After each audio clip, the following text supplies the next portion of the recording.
but I'm here for it and I am with it. What's happening, everybody? Let me get my headphones right. Here we go. Party people, it's your boy Coach Sean. How you living? How you feeling? Jamie, what's happening? What's happening? What's happening? What's happening? What's happening? How are you? How you feeling?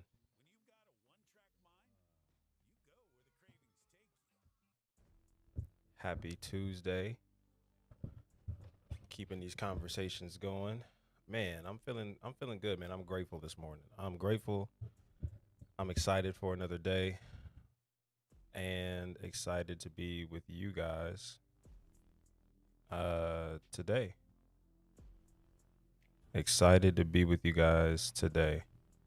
Um Again, happy Tuesday.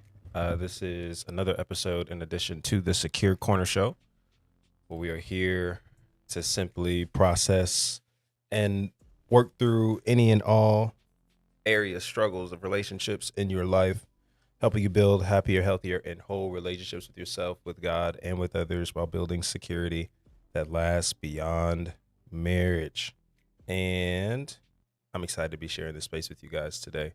As always, as you're coming in, as we're loading in, as we are preparing for some conversation, be sure to drop your life satisfaction rate on a scale of 1 to 10. Where are you at? How are you feeling today? And then answer these next two questions. Number one, what is your biggest relationship goal that you want to achieve in 2026?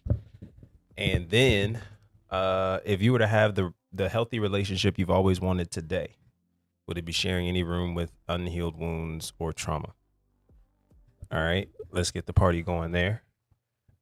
Jamie, I see your question. Shout out to you. It looks like we're gonna get the ball rolling quick and in a hurry. Um, Jamie asked over in the TikTok space, how do you build trust? I think that's a great question, and I think I like the saying that trust, or trust is earned in drops but lost in buckets. Okay, if there's one thing you want to remember, trust is earned in drops, lost in buckets. And so what we mean by that is that as we are actually building quick and in a hurry, a sense of trust with people and even a sense of trust with ourselves, um, it happens through small actions, small behaviors, and lines of consistency that, from a scientific perspective, is as a from a scientific perspective is rewiring and reteaching your nervous system that you're able to trust your decision making, um, that you're able to create a sense of safety within yourself, and there is a sense of safety with others you're connecting with, right? But it's not like completely finding safety in this other person and not being safe within yourself, right? So it's not like I'm forget being safe with me. I just need to be sure that whoever I'm connected with, I can feel totally safe with them, so I don't have to trust myself, my decision making, anything. I just leave that all up to the other person. um so it's a pretty broad question, but I think I would narrow it down to defining trust and then applying trust, right? So defining trust, I would define it, again, as the ability to it's like a sense of belief. I'm not even going to put anything fancy around it. It's like it's a sense of belief, it's a type of belief, um and it's all formed around a sense of safety. So, like, for a lot of people, it's not necessarily that um trust is impossible or that trust is unable to be experienced. It's just that they don't know, one, how to handle and navigate the emotions that come in the event that they do experience broken trust, and then two, their ability to learn how to trust themselves again after a failure occurs. So, um, when I think about applying trust, This is through small actions, small behaviors, and small consistencies every day. Like and I would love to know more so of what context you're thinking of when you say, how do I build trust? What are you trying to build trust in? Because sometimes we're trying to build trust in things that we don't really need to put our trust in. And that could also be creating frustration too. Um, like trusting your finances as a sense of security. That's not a healthy place to put your trust, right? That's not a healthy place to engage that sense of security in. Okay. Trusting other people is what you mean. Yeah. So again, I think the measurement to which you're able to trust other people is dependent on how much you trust yourself. How much do you trust yourself to be honest about what you see? How much do you trust yourself to uh stay to remain safe within yourself? I'm trying not to use like too many generalization terms because I want to really narrow this down because I think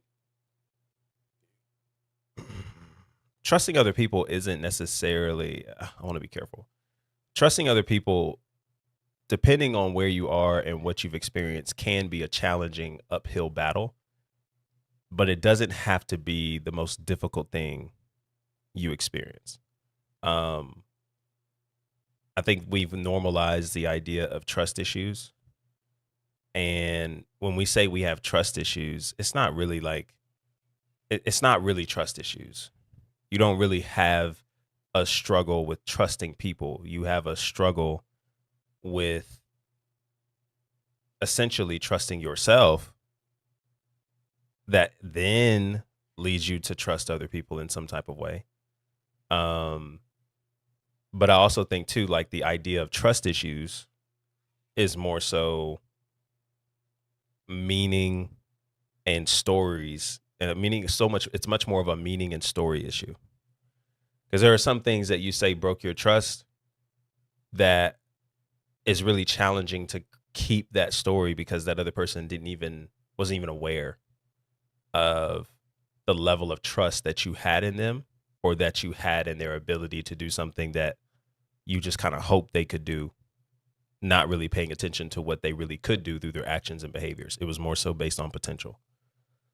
And so, um, yeah, that's like it feels like such a long answer, but I do think building a sense of trust with people starts with your ability to trust yourself. Because then you realize it's not so much about, man, I just can't find the right people and everybody betrays me, everybody's against me, all the stories that we'll rehearse. It's more of having more of an open hand towards relationships, open hand towards people, and allowing trust to be built through tangible, applicable, repetitive actions. Not necessarily as soon as I meet them, they look trustworthy, so I'm gonna just believe everything they say and do. So yeah, I think tangibly, I want you to put it in this. I want you to put it in this perspective. Um, there was a therapist. I believe she's a therapist. She was on the diary. Was it Diary of a CEO? I forget what feature she had, but she was basically talking about how she was teaching her younger daughter about the importance of trust, and she basically had a jar when you use this vitamin pill as like a jar, okay?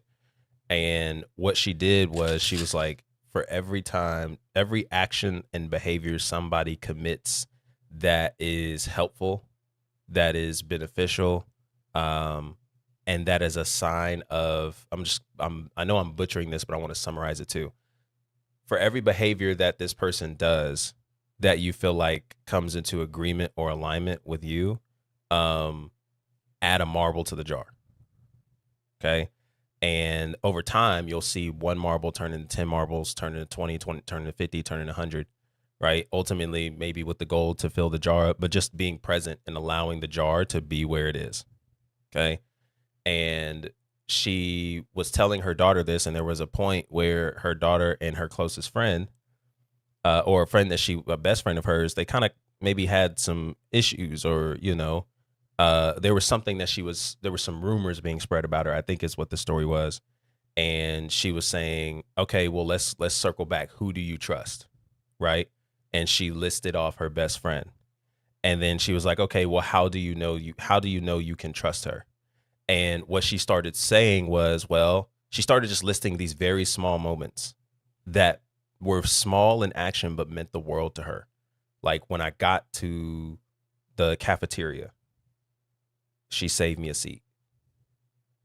When my books fell out or I dropped something, she was there and she helped me pick them up. Right. Or when some friends were talking crazy about me on the playground, she defended me. She spoke up for me. And so, like, there were so many different aspects to that added to the trust that she had in the friend that she was connected to. And she was able to revisit tangible moments and events that reminded her, yeah, that's somebody I can count on. And so that's why I say, the idea that trust is earned and drops lost in buckets. Just as trust takes time to build, but it can be lost in one action. And so that's why when you're building trust with other people, it's not so much about potential. It's more so about what behaviors are they giving and showing you.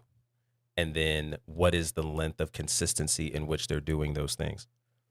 And if you notice, you're measuring trust, oftentimes you're not measuring trust by what they do all the time. You're measuring trust by your ability to discern if what they're doing is legit, if who they are is legit.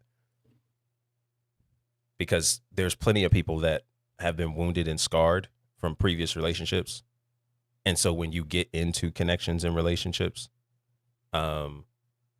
you're looking at people and their behaviors through the lens of the pain you've experienced. So that's why you run into people who are constantly trying to catch somebody falling and slipping. And they'll color code it as testing the spirit, but it's not testing the spirit. You're very hyper vigilant. And you're very afraid of somebody taking advantage of you when they've done nothing but show you that they are here for you. And will say, well, I just can't trust people. Partially, it's more so like you just can't trust yourself you don't trust yourself enough to make the right decision about the people you're encountering and engaging in. And if we dealt with the lack of self-trust you have in yourself, all of a sudden, that's the big domino that challenges your belief that you have trust issues with other people. And it still has to be tested, but it can be tested more tangibly. Instead of like just hoping one day you have all the confidence in the world, or somebody has to be perfect in order for you to trust them fully. Does that make sense? Does that answer your question, Jamie? I hope it does. If you have more, follow up. All right, follow up. Welcome, everybody, to the Secure Show. It is your boy, Coach Sean.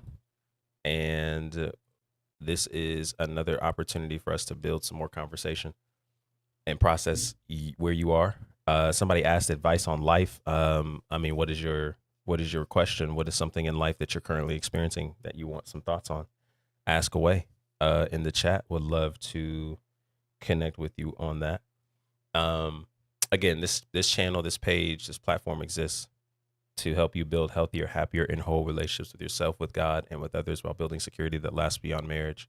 And part of being and growing in sense of security is just navigating various areas of life and being grounded while doing it. Okay.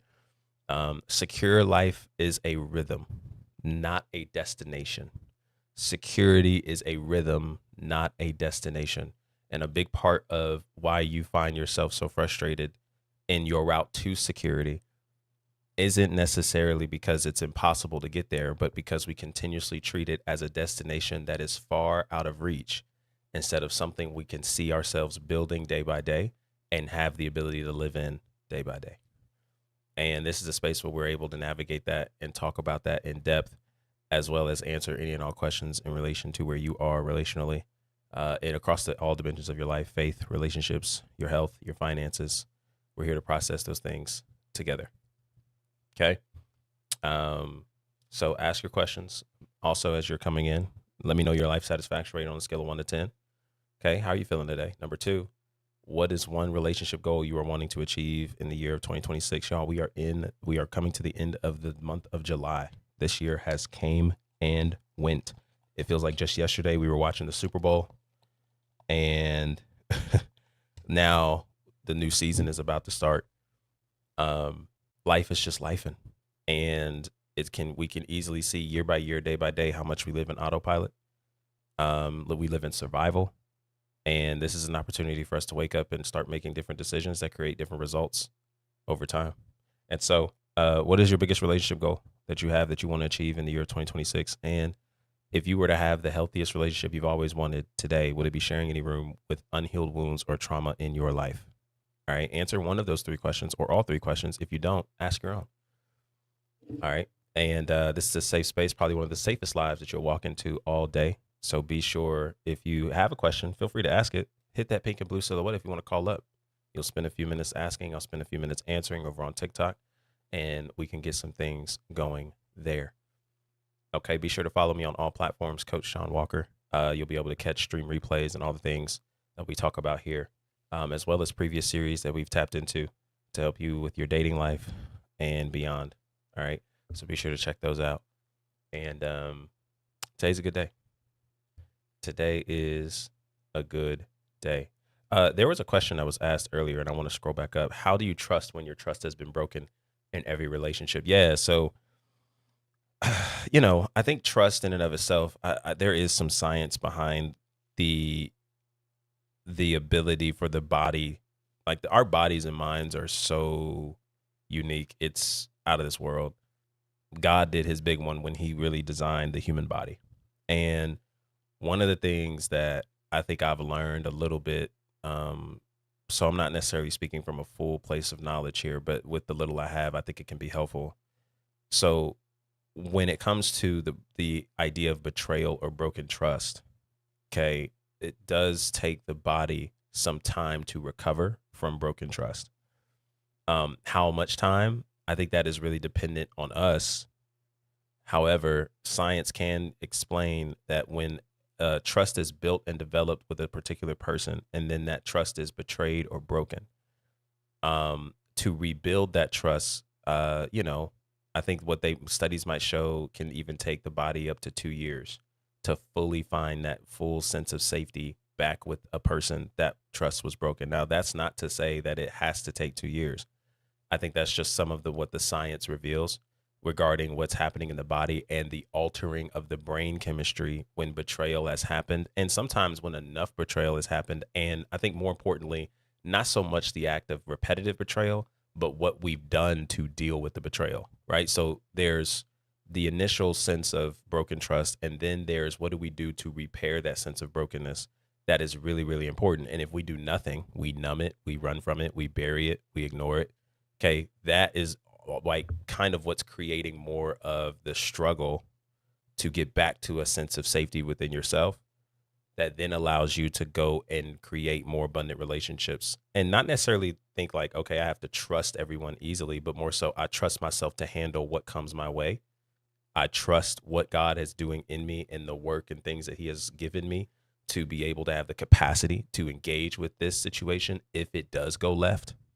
I think that is more so what we're trying to create and cultivate, instead of thinking the game is I just need to get to a place of being able to trust people and trust people fully.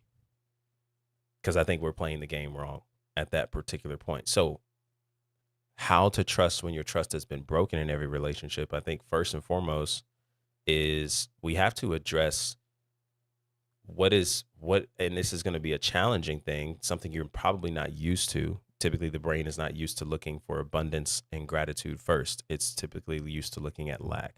But we have to ask ourselves, what is the abundance in those experiences? So it's, we naturally look at trust being broken and we say, man, there's nothing good that comes out of this. Like, my heart was broken, my stomach was in knots, I was crying, I was in shock, I was in utter disarray. I couldn't believe what happened. But I think we have to open our eyes and zoom out a little bit instead of zooming so much inwardly, and say, hey, what abundance came out of this moment? What abundance came out of the loss of relationships I've had where I learned I couldn't really trust them? Right? That's a difficult question for some of us to really wrap our heads around, but I think that's a beginning place. Um, and I also will say this too. Maybe that's not a beginning place. I think that maybe is a next step. I would say the real beginning place is asking, well, what do you trust? What do you have trust in? Like, let's start there, right? Instead of thinking we need to just jump to trusting people all over the place again. What do you have trust in right now? No matter what it is, we can dissect it later in terms of the value in it or the meaning in it or if it's legit. But what do you currently have trust in? I would start there. And then we're able to move forward to see more of like, okay, well, then what built and cultivated that sense of trust there? What played a role in building and cultivating that trust there? What gives me the idea that I should trust this? I should trust this person. I should trust this space. I should trust this content creator. I should trust this video. I should trust this food I'm eating. What? Right. And so I think that is something worth considering. Um, and then also think more so another layer to the question is also being curious and saying, well, what are the stories that you found yourself rehearsing that you've connected to the moments of broken trust you've experienced with other people? Is it that you're not enough? I'm always trusting the wrong people. I'm always giving my all just for it to not be returned. What is the story that we're rehearsing in those moments that we're connecting to those experiences of broken trust? Because that's ultimately what's fueling the actions that we're moving in, whether that's being isolated, that is moving with, um, if that's moving with, shout out to Brandon in the building. Appreciate you, my G. I'm gonna check out your boxes here soon. Um, man, what was what's the story, right? And then I think because that's more so what we're wrestling with more than anything else. We're wrestling with the story and meaning we attributed to the broken trust, and then how much that's built over time, and what does it mean for us to reverse engineer that? Because you don't because there's not everything in your life. Um, not everything in your life is measured by how much you can trust. Um, and not there's you don't walk around in all areas of your life lacking trust. Okay, there are some things like, you know, you don't go to your bank teller um and you ask them their credentials and all the things to trust the $20 deposit that you're about to put in your bank account. Like, you really don't necessarily weigh that by a trust factor.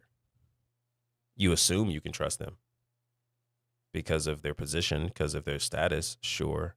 But there's also a part of you that realizes in this $20 deposit, let's just say I did deposit this $20 and it somehow didn't make it to my account and disappeared.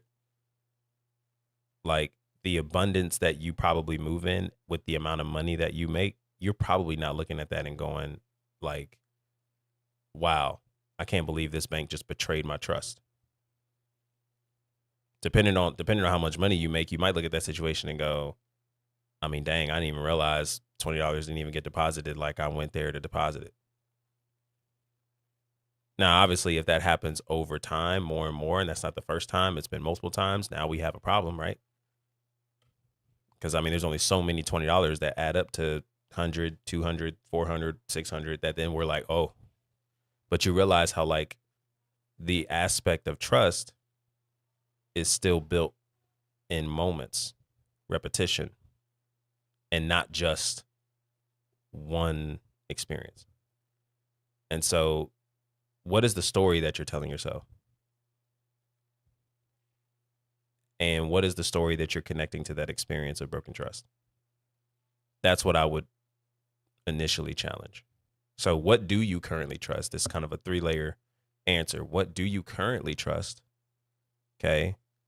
Um, and then what stories are you rehearsing and connecting to the broken trust you've experienced?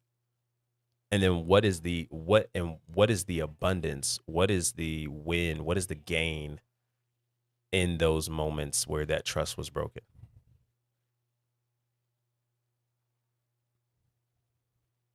That's what I would ask. And I hope that makes sense. I hope that makes sense.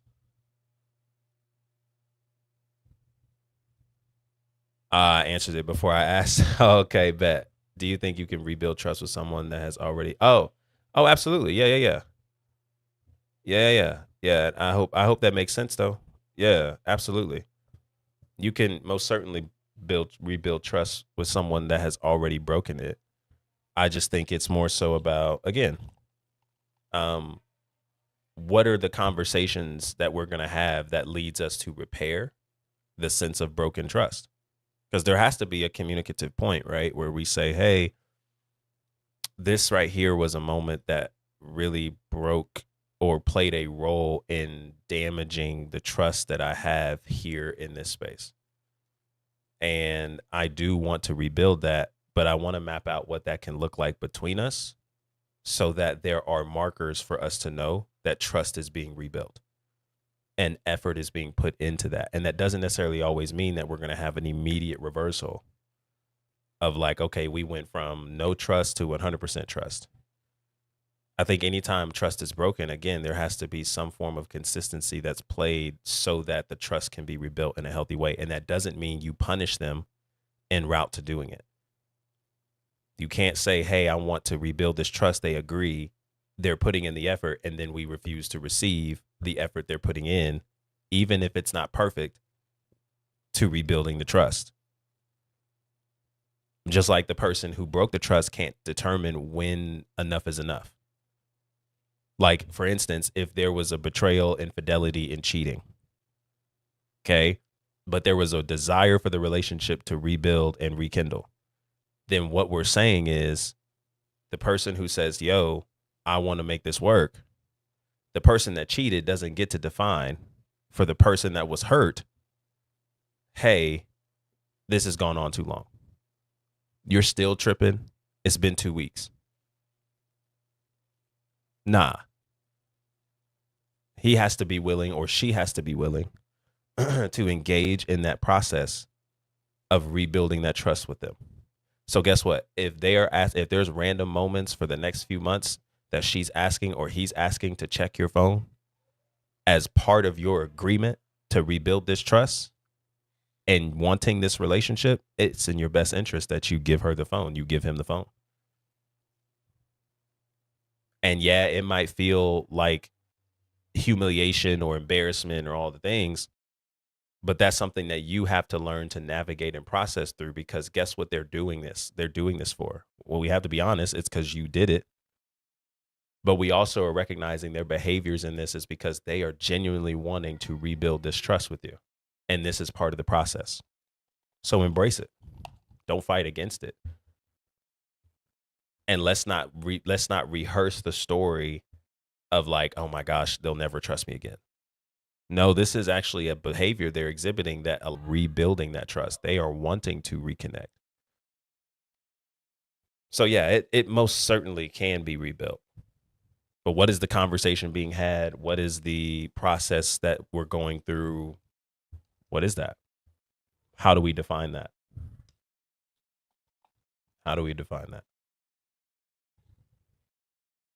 And let's move in abundance towards it. I think that's the difference. That's the difference. Because the people that are struggling to rebuild trust might look at that more as lack. Like, oh my God, they're tripping. I can never do right. I can never. No, no, no. It's not about that. It's not about that, because we slowly fall into victimhood and now we can't even see the harvest out of this moment. We only see what we're losing, not what we're gaining. there is something to be gained about just about anything you experience, even some of the more difficult things you might have gone through in your life. I'm not saying it's part, and don't twist that into being like, oh, it's part of God's plan. No, no. Some of the worst things that you've experienced isn't because God designed it for your life. No, we're just experiencing broken humanity, and we recognize God has the ability to take the brokenness humanity may move with and still turn it into something beautiful, even when we can't see it, because of the peace and abundance he leads us in. Ginger, what's happening? Good to see you, sis. I hope all is well. Hope your vacation was great. Hope your time away was awesome. Have I ever heard about manifesting? I have, Madison. Yeah. I have some interesting takes on that. That are, I believe, are still biblically centered. Um, I have some thoughts on that, but it's not necessarily towards the direction of like what culture defines as manifesting. It's definitely something that has a spiritual implication to it, but I don't want it to scare you too bad. I think sometimes it's just more of how we approach it. Because the term manifest is just bringing what was once unclear now clear, right? And I see someone else's question above, so I'm definitely gonna tap into that. But I want to, because maybe there's some things that you've heard, and maybe there's a time for us to dive into that. Um, so like Jesus even uses the term manifest, specifically in the King James version, where after he's praying over his disciples and he says, "You've manifested, you've manifested these people that you have trusted me with to you." I want to find it. I don't want to just say it out loud to you.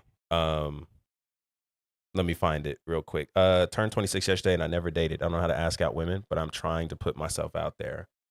Was my thought create my entire reality and everything would be my fault? So it's kind of sad. Oh, well, some of it is interesting. Some of it is interesting. Um, so we'll talk about it. Some of it is very interesting. Turned 26 yesterday and I never dated. I don't know how to ask out women, but I'm trying to put myself out there. Okay, yeah. So number one, man, don't put too much pressure on yourself. No one who, if you've never been to a weight room, or you've never lifted weights, you can't expect yourself to come in and be a bodybuilder the first day in the gym, right? And so anything that you're starting new, is supposed to be new, which is supposed to bring challenges, which is supposed to bring some form of, I'm not saying it has to be uncomfortable, but it is supposed to bring a level of newness and uncertainty. So be okay with that. I think that's first and foremost. I really encourage you, BCL, man, go on my YouTube. It's Coach Sean Walker. I have created a whole series called The Dating App Dilemma. And I think it's fitting for people who are just now starting to date, have never dated before, who have been dating. And we just kind of go through some applicable things and processes when it comes to learning how to date tangibly. And we ultimately get to the practicality of using dating apps. I think, you know, one of the best ways to really grow your muscle into putting yourself out there is to put yourself out there. Like there's not enough books you could read.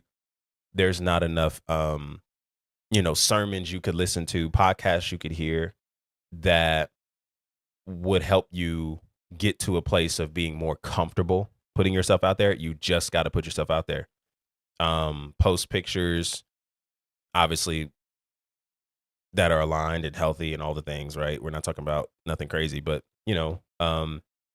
create a social media account, uh, create a dating app account and just start introducing yourself to people. I know for me, I had never dated intentionally prior to maybe like 2021. And at that point I was 21 years old. And one of the ways that I started engaging in that intentionally was through dating apps. And so that was what helped me build the confidence to talk, to engage, to have conversations, to meet people, and it not be in any way, shape, or form lust related.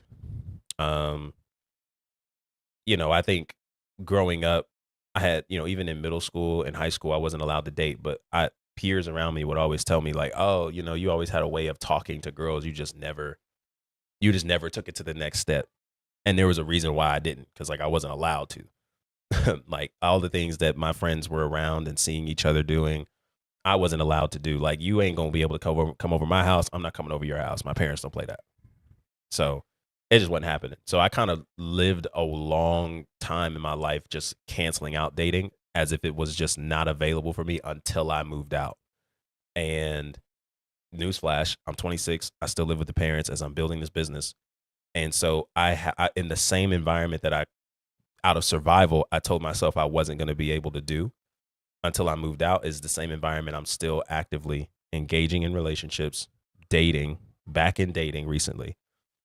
Okay. And I've learned a lot. And so that's why I say, um, there's no better way to do this and engage in it, man, than just putting yourself out there and welcoming the rejections, welcoming people who will say yes, people who will say no. Okay. And know that it's not supposed to go perfect. But to have fun with it and enjoy and learn what not to learn yourself through other people. I'm not necessarily saying that, but it's supposed to be an event, man, that you're supposed to make connections, network, have fun, engage with people, and obviously be intentional with what you're after. Even if you don't know what you're after, be honest about that.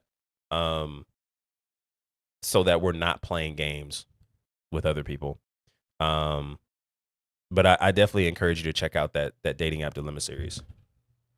All right. Um, I'm gonna look up this passage here.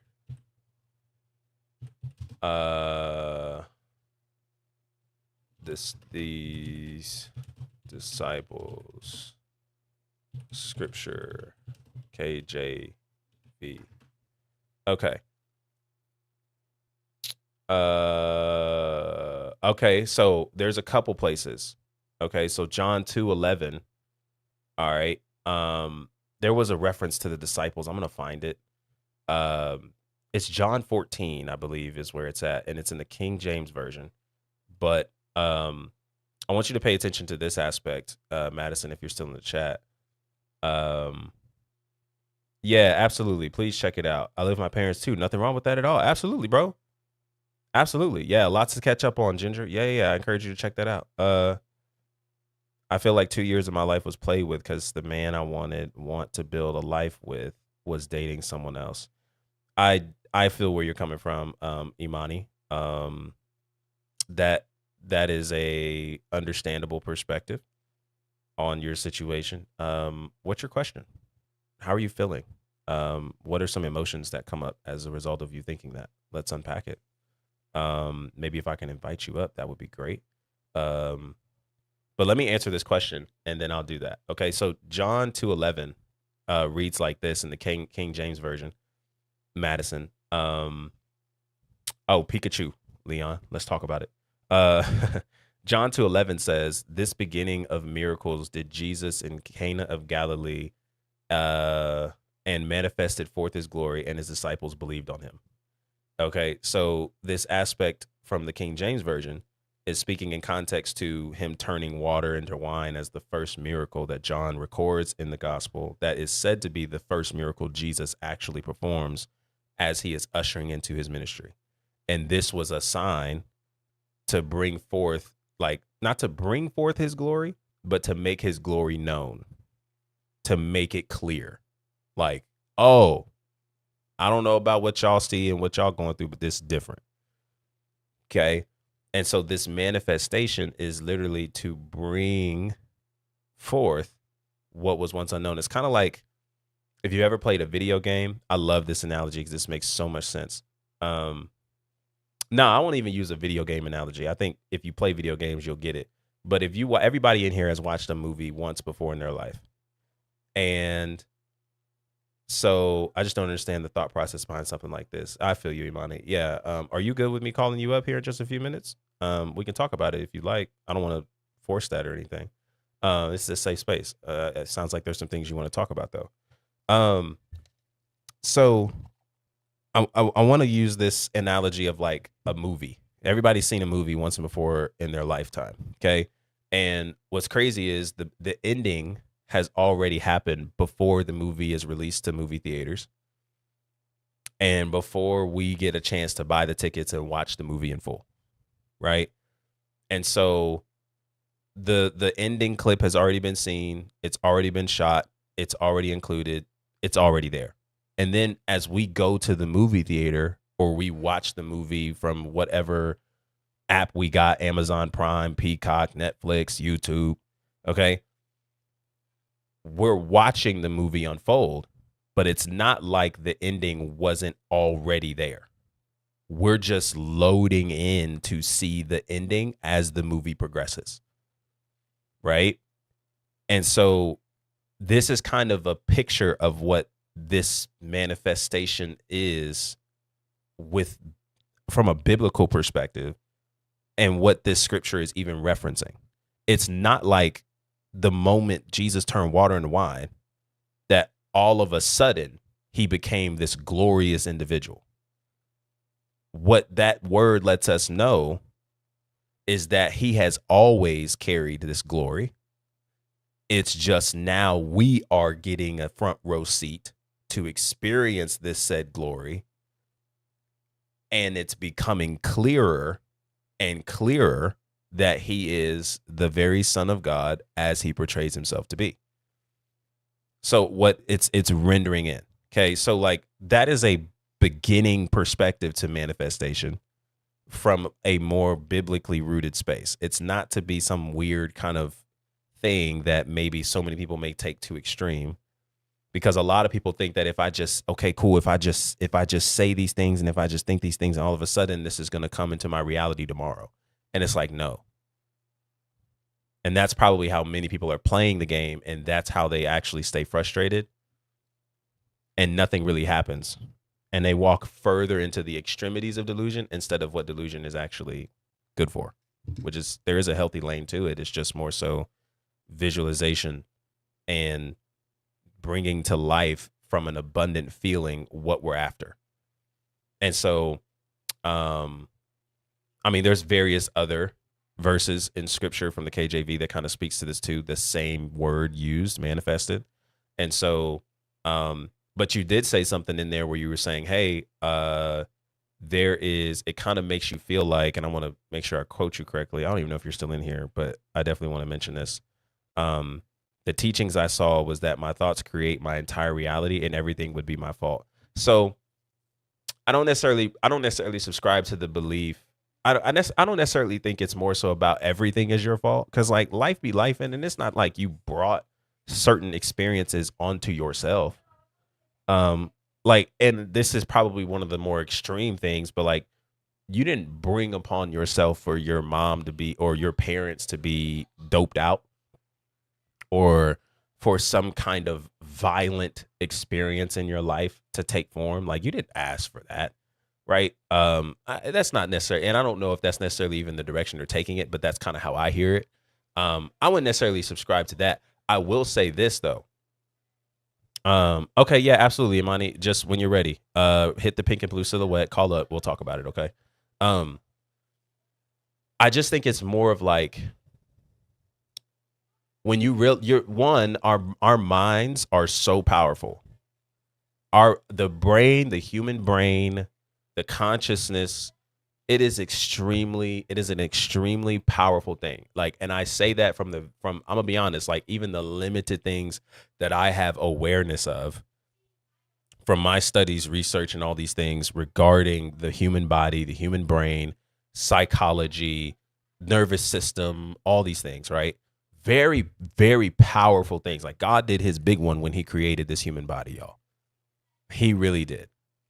If there's one thing that should point to a creator for you in your life, it ought to be the way the human body it moves and is designed. And so when I think about it like that, though, our thoughts do, in a lot of ways, affect our reality. So let me put it to you like this, without even going so deep into manifestation waters, and not that we have to or we need to, but from a scientific perspective, okay, in your brain, there is a portion of your brain that is titled or labeled as the reticular activation system. Okay. And the reticular activation system, in summary, is designed to basically highlight the very things that you believe subconsciously and consciously into your reality. It's not to say that what you don't see doesn't exist. It's just your reticular activation system quickly highlights what you've rehearsed for so long inwardly that it begins to show in your reality. Right. And so this is kind of interesting because, for example, if somebody, let me put it to you like this, if somebody is constantly repetitively believing that men are trash and that marriage is not for them, and they've rehearsed this all their life, it's not that marriage itself doesn't exist or is impossible for them to experience. They just can't see a world in life where those things are possible and they can experience it. The version of them that's married exists. They just can't see it because they've trained and rehearsed for so long that marriage isn't available for them, that's literally what their brain will feed them first. And it'll be the very thing that you highlight first. This is why we live in a culture where everybody highlights red flags fast, because for some reason you've like, red flags are the things you've been trained to look for most and look for first, instead of considering what good is present. And when you look for red flags first and most often, now that's all you see. So that's why I'm not in the business of trying to convince somebody who literally does not want to believe that they can be ready and have marriage. I'm not here to convince you of anything. If you're convincing yourself that that isn't something that's possible, so what more can I do? What more can I do? If you really believe that you aren't available for marriage and that's not for you. Now, of course, if you're open to have conversations and you're willing to be in spaces to be challenged and all the things, then yeah, this is the space to be. But I'm not gonna bend over backwards trying to convince you that, hey, this is really a healthier direction to go, but you're so set on that not being a reality. I'm literally arguing against survival. You're talking from places of survival. Your nervous system has been living from survival conditions. So it's like, man, I don't really have much for you on that, my gang. It's we all in this together. It's rough. It's rough. It's rough. But that's why a lot of my work, again, is centered on identity, y'all. Cause we play this game where we think, okay, well, I just need to say these affirmations 10 times a day, or I just need to read these scriptures every day. And then all of a sudden my life is supposed to be just this changed experience externally. And I think what we witness is that we go up against all these things that you try to implement into your life from a tactical, sometimes practical, and sometimes with a cut corner type of energy, where you kind of force things. There's a reason it doesn't work. It doesn't work because you're constantly doing these things going up against an identity you've carried, where all of this sounds good, but you've never believed it could really be for you. And so we're going up against a programming. It's not about if you're programming, it's how you're programmed, because everybody has this programming they've experienced. So we're going up against this. And that's why, even though logically God loves you, you don't live like God loves you. How long will I be live? I started at 1. I probably got like 20 more minutes. I got some other stuff I got to do. I'm still open to taking questions, y'all. So I know I'm ranting, but just, as you have questions, throw them up. We'll talk about it. All right. So like, yeah, we're going up against an identity that has been programmed to you, that whether it's through authoritative figures, big or traumatic experiences or even constant messaging that you heard repetitively, ABCs of programming, like this is what we're going up against. So even though you know God loves you, God has grace for you, Jesus died and resurrected 3 days later, now it's like, okay, cool, but then you still live in a very performative behavior. You still perform to have relationships. You still overshare in efforts of not experiencing rejection. You still live in fear of rejection, right? And this is kind of what makes the Bible come to life in various different ways, because the same Bible we read of these things happening regarding creation, the creation story, Jesus coming, dying and resurrecting, the Holy Spirit being the advocate, now is here on earth with like all the things. We can read through all that, right? But what's interesting is like the very things that Jesus has come to really set us free from internally, we don't live like it. So we're still living for abundance and victory and not living from it. And that's actually what God came to give. And so this freedom and abundance goes so much further than your church attendance and how often you read your Bible. And it most certainly has less to do with a right or wrong checklist that you have every day,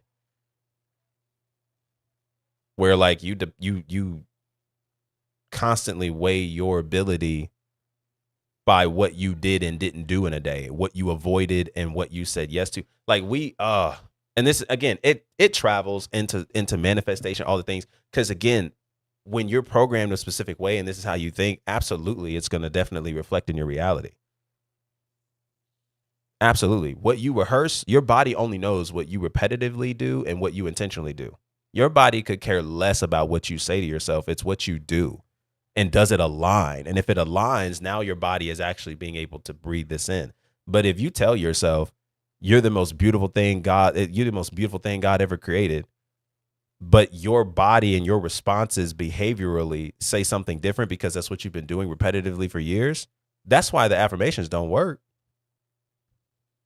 Because you actually genuinely don't believe it. Because there's layers to belief. There's profession, there's action,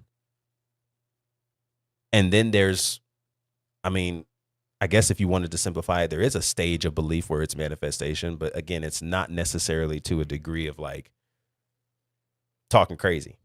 So anyway, I hope that made sense. There's so much there. I can't possibly unpack all that in a live. That's why I need y'all to be in my secure program. I need y'all to invest into coaching, because like I'm here to help you practically put these things into real life so you create healthier relationships in your life. Not just with other people, but with yourself, with God, okay? And across your dimensions of faith, relationships, energy, and economics, because you'll see this stuff play out. And my biggest thing is more about identity. Your biggest leak is identity. It's not the breakup, it's not the divorce, it's not the loss of money and finances, it's not the political and economic status of our world today. It's identity. It's identity. That's your biggest leak, your biggest domino effect, and that's easily what trickles into other things. That's what trickles into other things. So I hope that made sense. Hey, Imani. Good to see you. I hope I'm saying your name right. If I'm not, please correct me. Okay, awesome. Well, talk to us. Like, what's going on? You kind of mentioned some things earlier with your relationship, and sounds like it's a good time to unpack it. Take my time. Yeah. So yeah, I walked in on my partner. I mean, the whole time we were, I guess, considered like fiance, whatever. But I walked in on this other person in my bed, Oh, wow. and I was coming home from a long day of work, and that just felt like a slap in the face because I feel like I've been very supportive of him and his journey and stuff. Um, so I didn't know anything about this. Well, at that time, I thought I didn't know anything about this person. Um, but it just the way like our relationship was, it just everything happened so fast and not necessarily like super intentional. So we were together for a few months. Then we both got kind of displaced in terms of housing. So we moved in together. Um, that was never my desire. And I don't think it was his in the beginning at all. But it was just like the circumstance that just happened. Um, then military for training and all that stuff. And it's just a lot of things that I've just like been there for. And I know that sometimes people, when they're like in the beginning stages of dating, they're probably dating somebody else, but hasn't cut it off yet, right? I get that. But the thought process to continue this other relationship for a full 2 years, that is something I just can't understand. And then to feel so, I mean, to me, it seems like it definitely feels like audacity and just like entitlement to just bring this person in the home that like not all the time you had money to pay for, you know. Um, and so, but then now I'm in a position where he's like, you are the person I want to be with, and all this stuff, while also still wanting to continue a sexual relationship with this other person. So it feels like too many things that I have to process all at once. I have to process walking in my home and not feeling like and feeling violated. I have to process the cheating. And then I have to process that you still want to have a relationship with this person. It's like it's too much. And on top of that, he doesn't have anywhere to go. He doesn't have anywhere to live. So I'm just like I feel stuck with him. Yeah. So I want to start here. How do you what feelings are coming up right now as you're sharing this?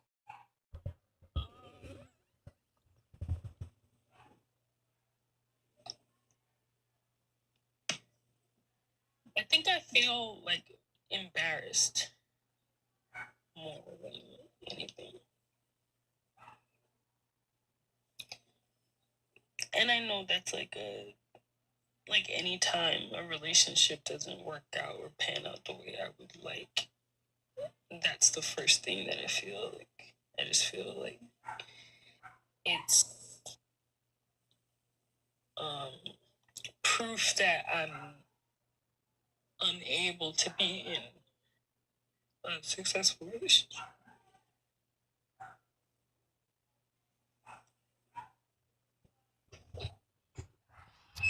Yeah. Yeah, I can understand that. At any time in this conversation, if we need to like pause, um, we can.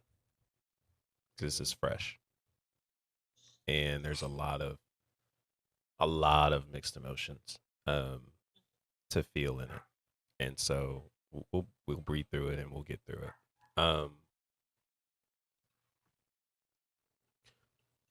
I guess what I want to invite first and foremost this perspective into is like, even though it feels like it reaffirms to you that there is like you can't or are incapable of having a successful relationship, what else what else could this experience mean?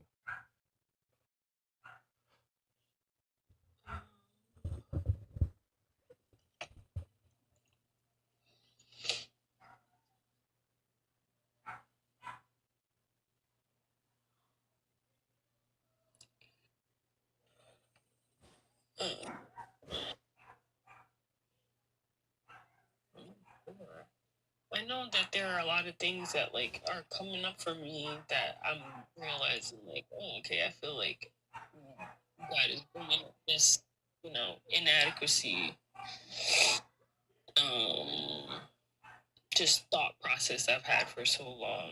Mm. Um, this just happens to be like a situation that brings it up and is making me like look at it again, but I don't necessarily know how to fix it. And so I feel like I get stuck in this loop of like, um, the intrusive thought is like, sheesh, I'm so inadequate in a relationship that you do something like this, you know? Um, and then he's telling me like, no, it's not that, it's not that. I'm like, I can't see it another way. I don't know.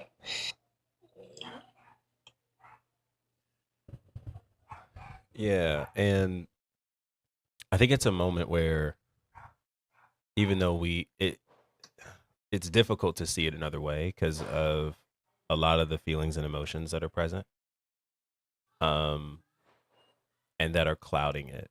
And I don't necessarily want to take the time to like, because this isn't necessarily about like correcting different things. I think sometimes we can just be in a really tough spot, and like it is okay to not have the answer and not know. And I want to give life to that. Um, and I think because you said something really powerful there, that it's exposing more of the inadequacy a lot louder, and something that's been there for a long time. And so the meaning that could be also attributed to this is that but it's not, again, this in no way shape or form is to be connected as if any of this is your fault, because it's not. You can't control him. Like, that's crazy to believe that any of this is our fault, although that is what we may feel because of the inadequacy that we're experiencing. What this is exposing is that there is a level of inadequacy that I was trying to get fulfilled through this relationship that that turns out isn't there. And I now have to figure out where this adequacy can really come from for me that allows me to be okay. Um and so this is something that fits so well within like the trajectory of security that I kind of lay out. But I want to say I want to ask this, um because you mentioned being in like a just feeling stuck because he has nowhere to go. Do you want to put him out? Like, is your name on the lease? Like, are you? What is that situation there that makes you feel like you're kind of stuck to be in the same situation or same move or house with him? Well, my name is on the lease, so it's my technically it's my apartment. Um, I moved there in the midst of him also being like displaced, and I had to find this place on my own, you know, and I don't feel like settled in just like telling him to pack up all his stuff and be out. And that I don't know. It's just like I feel bad about that. And Like because I know that he has a history of like his in his family, that's what his mother did to a lot of their kids. And I'm like, sheesh, I'm not trying to like scratch that wound for you, but I don't know what else to do because you being in my space is just not helpful. Yeah. Um, so I'm gonna ask you this question in this way in regards to that specific situation. Okay, in that setting, um, if your closest friend is going through this exact situation, what would your advice be to her?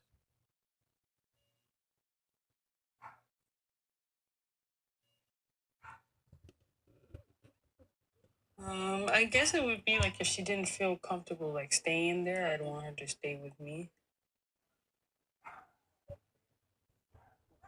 I wouldn't want her in the environment either. And I think that says a lot because if we would say that to a best friend, a close friend, because we know how struggling it can be to be in the same environment with somebody that hurt us to that same and said degree. Um, I think it only makes sense that we would be willing to apply that to ourselves. And I think the curiosity starts with the emotional responsibility you feel you have over him. Because I think if you have the capacity to think about that and how that would make him feel, I would hope that he would have had the capacity to think about what he was doing and the implications of it and how it would affect you. And he didn't. And what we also have to realize too is like, and this isn't necessarily me like trying to tell you what to do because I definitely know it's your life. We're gonna move on from this live. You're gonna make some decisions and all the things, and we're gonna follow up because I really want to just. I think there's so much more to unpack and just work through. Um, and I definitely want you to book a session, okay? Because I think this is something that we're gonna be able to unpack together and literally like tangibly get you where you need to be. Okay, but I would say this. The reality of this situation too is that I think this is also just part of the consequences. And he has to figure that out because even though he was wounded by his mom putting him out in whatever context that's in, I highly doubt it had to do with him moving with infidelity. It's a different situation. It's a different situation. And there were boundaries, there were I won't necessarily say rules, but there was an order to this relationship that was set and that needed to be abided by for this to work out the way it needed to. And that wasn't followed through. And because it is essentially your apartment and your name on it, that is your house. And I think if we were to stay in this position of making sure that he's comfortable over the discomfort that his behaviors created in you to this degree, where it doesn't seem like there is a willingness right now for reconciliation to take place. I want to ask you, what does that sound like to you? Like apathy. For yourself or for him? like like on his part, like I feel like he's just like apathetic to as much as he's trying to emote, in this whole thing. I just feel like he's very apathetic to everything. Um, and then I think that is something I'm like I can't even understand that. And I think I get caught up in trying to understand and trying to like comprehend what's happening versus like um accepting like Mm. this is what happened. Yeah, and that's a real thing. And sometimes, and especially in moments like this, we think that understanding is going to get us a healthier conclusion for the both of us that keeps us both safe. Yeah. And in reality, there what we fight so hard to understand what's happening in life instead of moving with what life presents us, and instead of trying to find out the whys and zooming in, we just need to acknowledge what is and respond proactively and not so much reactively to everything around us. And so that's why I would say there's not just apathy on his end. But if we stayed in this, again, this is your name's on the lease, all the things, like so much so that if he wasn't willing to leave, you could make the move to be like, hey, I'm just gonna call the cops if this can't really work. If we were to stay in this situation, making him your emotional responsibility, this is also showing apathy towards yourself. And this is also us reinforcing some of the things that are still connected to that whole of inadequacy that's present that we've acknowledged, where because you feel there's a sense of emotional responsibility to care and protect him from what this could bring out in him, that if you were to keep him around and stay around, that this also means that somehow some way you still feel enough. Yeah. And we gotta and this is something that this moment has presented to us, and I want you to see it as an opportunity to course correct some of those neural pathways. And this could be a big step to doing that. Is it comfortable? No. I don't also want you to feel like you have to wait for it to be comfortable though. Because right now we're at a crossroads with this entire relationship, and being in this type of emotional pain and in the same setting, environment, and living space with the person that created it, and they're lacking a sense of apathy, empathy, they're lacking a lot of these things when it comes to this situation. I think it only perpetuates the the pain. It doesn't actually help you through it. And I really think the first order of business, without waiting to get comfortable or without waiting for it to make sense, we see what this is. And the decision sounds like, hey, I don't know where you got to go, but you can't stay here. Because you staying here followed a certain privilege too. Right. And that was broken. Yeah.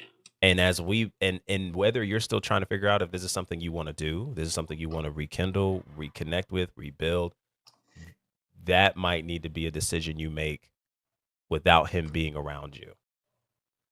Yeah.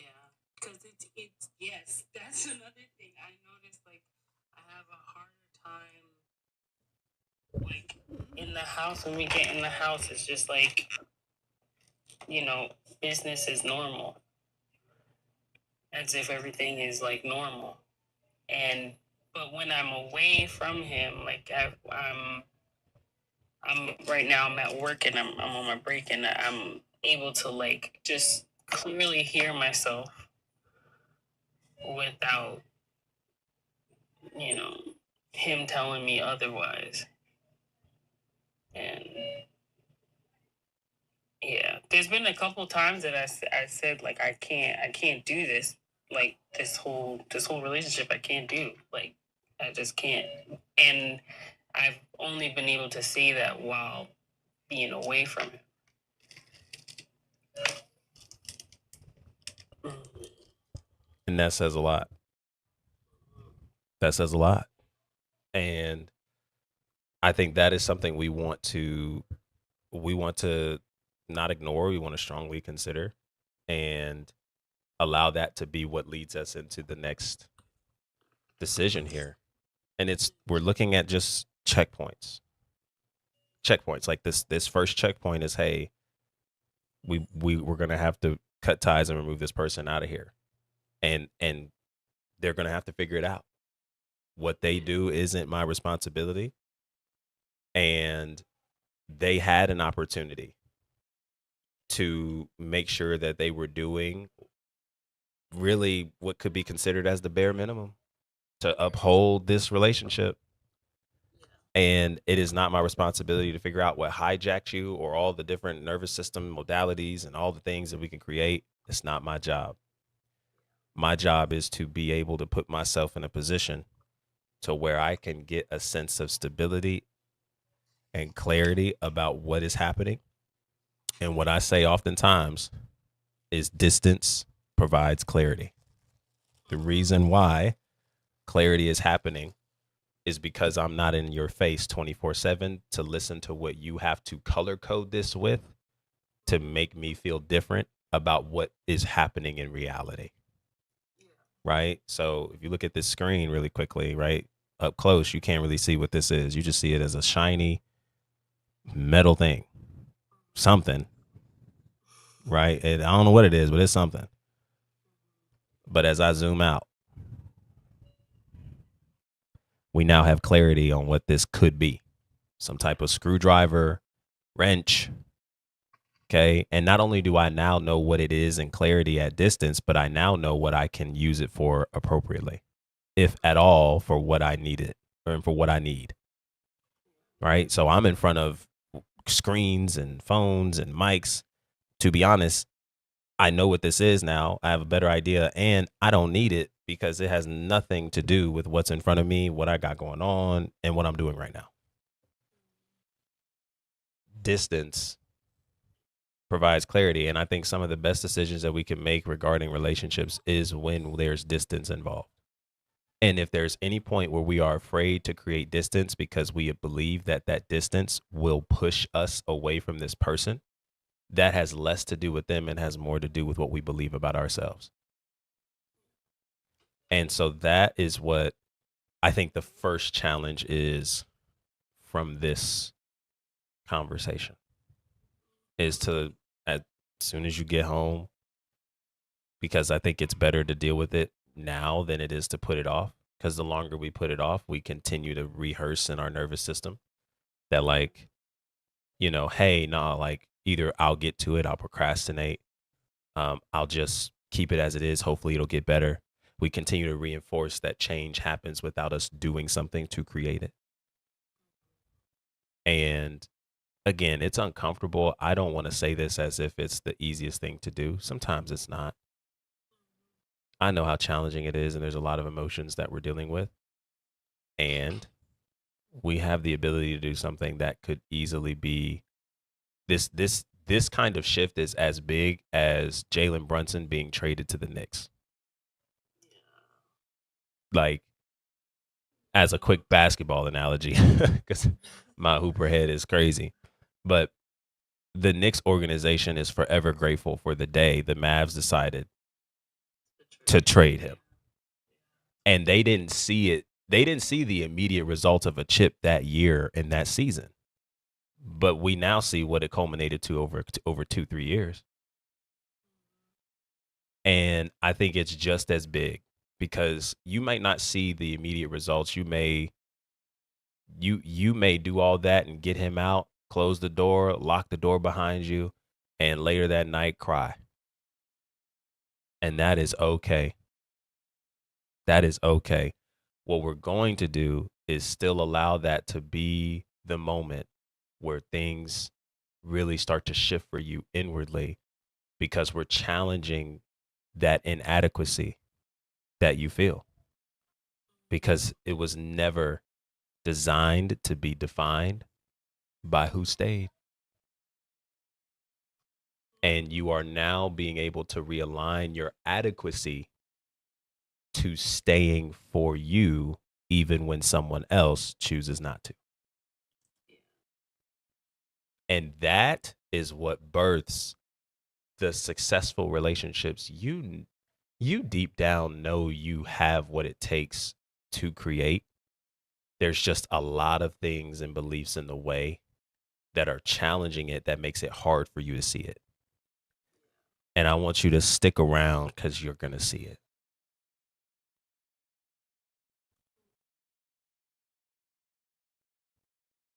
I think we I think we have our next steps. Yes. Yeah. And I really think after that, um, I mean, I don't even want you to wait till after that.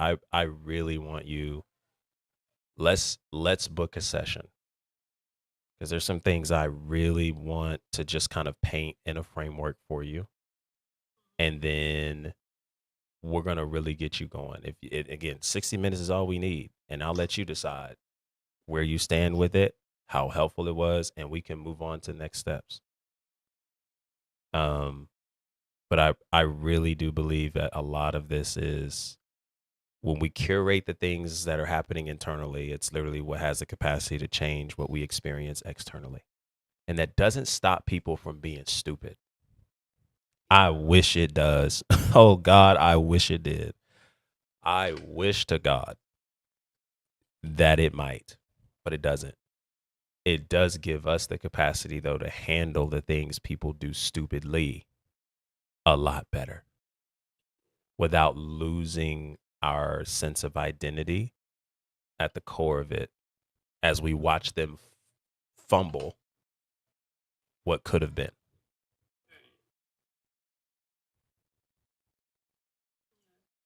Yeah. All right. Yeah. My privilege. Okay. So, to book your session, just go to the top of my page, click that link, um, and then click book one-on-one call. All right. It's literally the first tag in that link tree, and book your session for a day that works best for you. Okay. Day and time. I mean, the sooner the better since this is fresh, but again, whatever date works best for you, and we can make it happen. Okay. Thank you, Sean. Yeah, my privilege, my pleasure, my privilege. Um, and do it now while you got it on your mind, and we'll connect then. Okay. All right. Take it easy.